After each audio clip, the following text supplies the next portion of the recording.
So guys, before we get started, don't forget we do have that amazing discount code thanks to Tier 0 Games going on right now. And all you have to do is put in ZWGames5 to get 5% discount on your total order at tier0games.com. The links will be in the description below. What's up YouTube, Dad here from Simorgh Games, and as you can see before you, I'm bringing you the brand new Simorgh deck profile. No. I've tried to build this as cheap as possible, and it is very, very budget, and it is nice and easy to pick up. There's probably one or two cards that might be a little bit tricky for you to pick up, but I will explain some alternatives once I get there. I'll also take you through exactly why we're playing certain cards of the deck, and just how cool this new Simorgh deck can actually be. It's very, very powerful, and if you wanted to, because of the way it operates and it's more like Monarchs, you can actually mix it with a lot of Monarch cards, like Stormforth. If you wanted to, you could get rid of the extra deck completely and go into Erupt. You could also go into stuff like, if you watched MST TV's video, he uses Mithra as a nice little tech as well. So if you want to be combining them with Monarchs, that is one way of going about it. This version, I've tried to keep it as pure and Simorgh focused as possible. I tried to keep out some of the old ones as well, just so, because they can be a little bit tricky to find. But what I'm going to do is I'll take you through the profile, show you what we've got, explain why we've got it, and I'll talk to you about some alternatives for some cards that you might not have easy access to. So, of course, we start off with Triple Simorgh of Darkness. This is the brand new dark version of Simorgh, and it is awesome. It is so, so cool. Artwork is amazing as is, but its effect is even better. So, while face out on the field, this card is also treated as a wind attribute. You can only use each of the following effects once per turn. If you tribute summon a dark or wind monster, you can special summon this card from your graveyard, if this card was there while it was tribute summoned, or the hand even if not. When a spell or trap card effect is activated, quick effect, you tribute one winged beast monster, negate the activation, and if you do, destroy that card.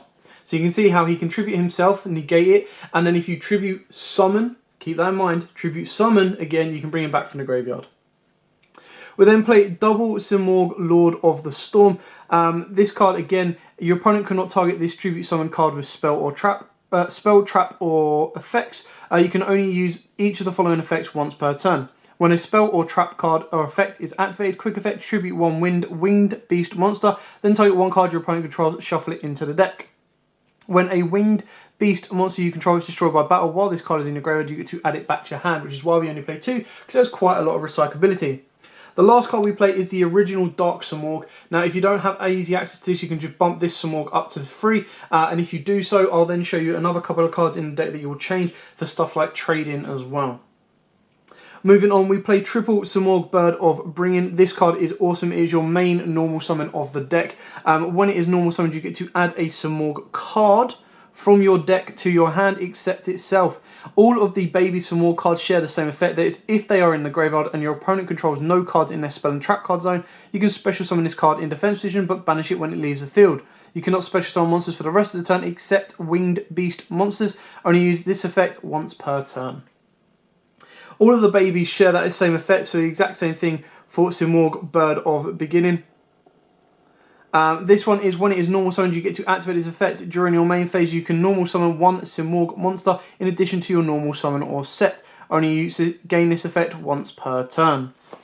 And then finally, for the last baby Simorgh, we've got Bird of Calamity. This is basically the foolish burial of the deck. So when this card is normal summoned, you get to send one Simorgh card from your deck to the graveyard. Now, what you've got to remember about this is you get to send a card, a Simorgh card. And all of the cards have banish effects and additional effects, and plus, if you're sending one of the babies, they can special summon themselves from the graveyard. Moving away from the Simorgh cards, oh, that's spells. Moving away from the Simorgh monsters, you do play any hand traps you wish, Ashes, Ogres, Veilers. If you have access to higher money cards, go for your Imperms. You can play Lanciers, Drolls, anything you want really, so it's just 4 generic hand traps. You can make these a 3 of if you want to, and then bump up your other support cards in the deck and move it forward that way. Moving on, we do play Triple Call by the Grave. The deck does lose hard to Call by the Grave, especially if they're going to banish one of your babies. So you want to make sure that you have Call by the Grave to kind of It loses out hard to Ash. Call by the Grave does hurt it as well, but it does lose out hard to Ash and any hand traps like Bell, so you want to make sure that you can actually activate your cards freely, so playing Call by the Grave allows you to not worry about Ash as much. We then play triple Ilbor's the Sacred Lands of Simorgh. This card is insane. So all winged beast monsters on the field gain 300 attack and defense. You can only use each of the following effects once per turn. You can reveal one level 5 or higher winged beast monster in your hand. This turn you can normal summon winged beast monsters for 1 less tribute. See, what you've got to remember is it doesn't say you can normal summon that winged beast monster, and you reveal the wind. It means you can actually summon out the dark as well. Not that you would do that because you just summon out the wind and then that would trigger the dark in hand or grave anyway. But it just means that if you do have that option as well. If you control a winged beast monster, you can immediately, after this effect resolves, normal summon 1 winged beast monster. Moving on, we do play triple Simorgh Onslaught. This card is actually really good as well. This is the one you need to make sure you don't get ashed on, or if you do, you have a way of stopping it with Call by the Grave. So you discard 1 winged beast monster, add 2 Simorgh monsters with different attributes from your deck to your hand. You can banish this card from the graveyard, reveal 1 winged beast monster in your hand, and if you do, reduce the level of monsters in your hand with that name by 1 for the rest of this turn. Even after they are summoned, you can only activate 1 Simorgh Onslaught per turn, so it means your Simorghs can become level 1s, 2s, on the field, so it gives you more XYZ plays, or it might even give you more synchro plays, depending on how you want to play the deck. We just go for pure link, but it just gives you an option there as well. It's more for the discard and search, because you discard, search 2 Simorghs, and then you've got to ban it. Hopefully you've put one of the Simorgh babies in graveyard to special summon.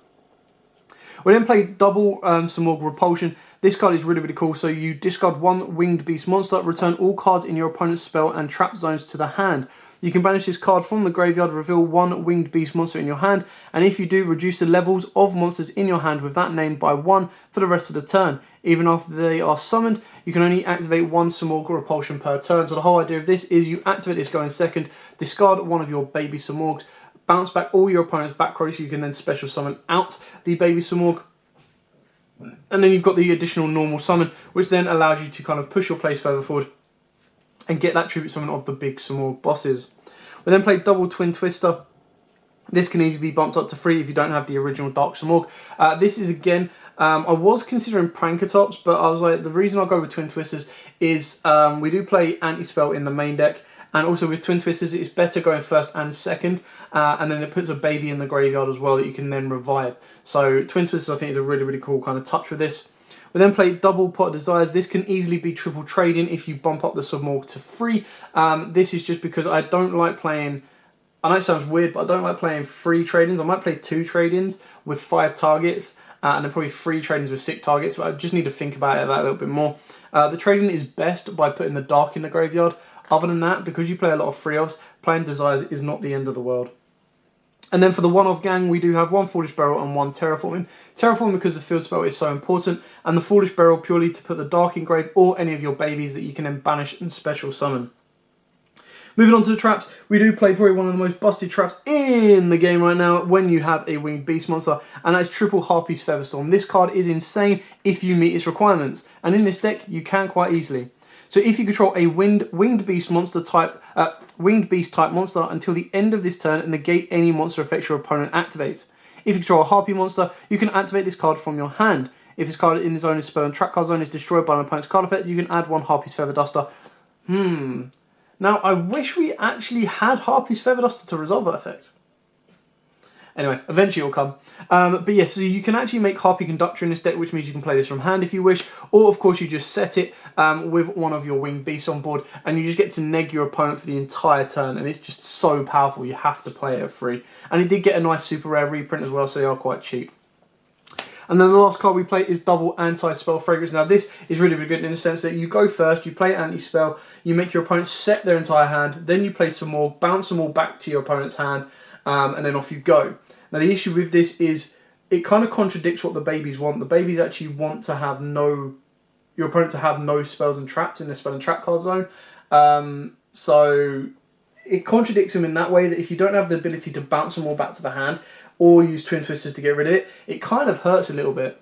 So it's entirely up to you on how you want to build this. If you want to build it going second, you can take these out for Prankotopsis. If you want to stick with building going first, you can take out the anti-spells and put in more kind of stun cards. But the whole idea is when you're going first with the anti-spell, you've already used all the baby's banished effects, you've made your link monsters, you've made your tribute summons with your Simorghs, and then you're going to hit them with an anti-spell, and that's going to slow down their turn. You've got the negation as well with your big Simorghs, and then you're just going to go in and finish the game off next turn. So it really is dependent on kind of the angle you want to take with this deck and move it that way. Alternatively, like I said, if you want to play the Monarch version, you can put Stormforth in here as well, and that would replace these. But again, that's more of a going second card than a going first card. Moving on to the extra deck, it is very simple, very straightforward, because we do not rely on the extra deck with this deck, which is a great feeling to have as well, because it just takes that complication out of it. However, when you do decide that you want to go into the extra deck, you do play a couple of really powerful and cool cards. So the one that you might be a little bit troubled to get hold of is the Almanage. If you can't get hold of this, I would play a second Whim the Wind Charmer, or a second Great Fly. So you can play any of these at 2 if you have easy access to them to keep it budget. They all share kind of similar effects in the sense that this is just used because you get rid of your normal summon monster and then you get to loop it back very, very easily. This one is used because obviously it requires to recycle some wind monsters in the graveyard as well. And Great Fly, because all your monsters are wind, you get a nice little 500 boost. On top of that, we do play 2 High Speed Void Rubber Band Shooter. Again, requires 2 wind monsters. But during your main phase, you can immediately, after this effect resolves, normal summon 1 wind monster. Also, you cannot special summon monsters from the extra deck for the rest of this turn, except synchro monsters. You can banish 1 wind synchro monster from your extra deck. That really doesn't matter. Only use each effect once per turn. So the idea is that you get to link into this using the babies, and then you get to tribute summon it off, or tribute summon off any kind of lure. So if you normal summon one of the babies and special summon one of the babies, you get rid of both of those, go into this, special summon back the baby, and you've got 2 tributes, or of course you've got 1 tribute that you can use off of the Rubber Band Shooter. We've then got triple Harpy Conductor. Now the reason we play this at 3 is because it's a winged beast. If the Great Fly was a winged beast, then we'd play that at 3 over this. But obviously Harpy Conductor allows you to use the Harpy's Featherstorm from your hand. And it also becomes Harpy Lady that matters. And then if a Harpy Conductor, if another face a Harpy monster, all the effects really don't matter. It's more about itself being a Harpy and a winged beast. But obviously if a Harpy monster or monsters you control will destroy a battle card effect, you can destroy 1 spell or trap card you control instead. So that's another way of getting out of anti-spell, or putting any of your some more cards like your field spell back into the grave if you open up multiples of it as well. So it allows it to protect itself on top of that. Then we move on to the kind of boss link monster of the deck, and that is triple, I'm not even going to try its first name, the Desperate Doom Eagle. This you just max out on because it's a boss monster and you keep it nice and cheap. So it requires 2+ wind monsters, gains 2400 attack while your opponent has no monsters in the graveyard, and in quick effect you get to target 1 monster in your opponent's graveyard, shuffle it into the deck, only use the effect once per turn. So obviously during your turn you spin 1, during their turn you spin 1, and you just get rid of their recyclability if they're trying to use or utilise their graveyard as well. It's rare that you'll get it up to 48, but if you do manage to do so, you do have a very nice link-free beta on board. For the other link monsters, we've got the 1 Link Karibo, because you do have a level 1 Simorgh in play. Not that you'll ever really leave it on the board, but just in case you have to normal summon it, use a normal summon, link it off with Link Karibo, and then bring it back with a special summon. It can give you a bit of fodder to go through with that one. And then Cerberus and Phoenix, obviously if you have Unicorn, by all means put it in there. And then last we've got is a Mud Dragon. This can be anything you want. The reason I've got Mud Dragon is if you have access to Super Poly, because it is now at 3, it is a very, very powerful card to have in your side deck to go up against all the metas right now, especially with your Thunder Dragons. If Orcas still rear their head when the meta kind of solidifies itself, not to mention your Salamangrates as well. Other than that, this can be anything. It can be a double up of Phoenix, double up of Cerberus. You can even max out on the Rubber Band Shooter, or of course the insect as well, the Great Fly. So there is a lot of versatility with the extra deck. If you do have extravagances, you could play that over Desires. Otherwise, if you want to go more budget, there's trading as an option as well. And like I said, because you do not rely on the extra deck, you don't need to flood it with high money valued cards, just the necessities if you have them. So, I hope you like this. I hope it gives you a couple of ideas on your own small build. There are a couple of ways that you can build it, like I said at the start, with Monarchs. You can also kind of play around with it, and depending on how vigorous you want to try and move with getting the Simorghs on board, you could go with Dracos as well.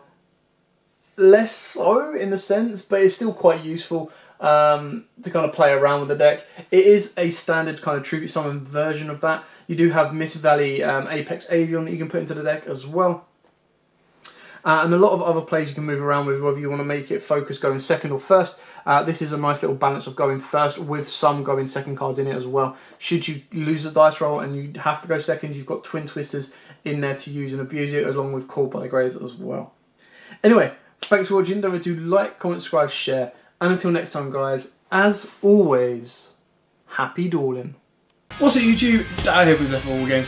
Thanks for watching that video. If you liked it, please hit that big thumbs up button in the bottom corner as well. And don't forget to hit the big red subscribe button so you don't miss out on anything. Make sure you click that notification bell as well so you know every time one of our new videos goes up. Throughout the whole year of 2019, we're going to have more deck profiles, duels, and of course pack openings for you guys to watch and enjoy the entire year round. So stay tuned for more, and as always guys, happy dueling.